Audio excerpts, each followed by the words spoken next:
இன்னைக்கேடா தாம் தாம் துணையென நயந்தூரை சொன்னவர் தாம் தாம் துணையென நயந்தூரை சொன்னவர் நட்டாற்றில் விட்டாரையா தனியனை நட்டாற்றில் விட்டாரையா அடியேனுக்கு ஆதாரம் நீதானையா எம் துறையே ஆதாரம் நீதானையா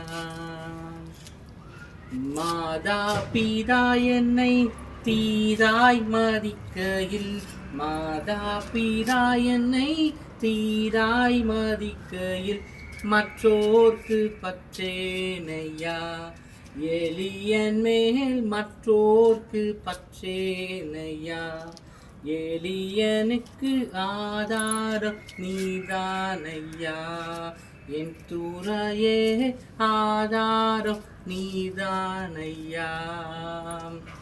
இயேசுவே நம்முடைய ஆதாரமாய் நம்ம நினச்சிருவோம். நமக்கு தேவன் நமக்கு ஆதாரமாய் இருப்பார். நாம் ஆயத்தப்படுவோம். நம்ம சுற்றிலும் ஆயத்தப்படுத்துவோம். மாறானாதான்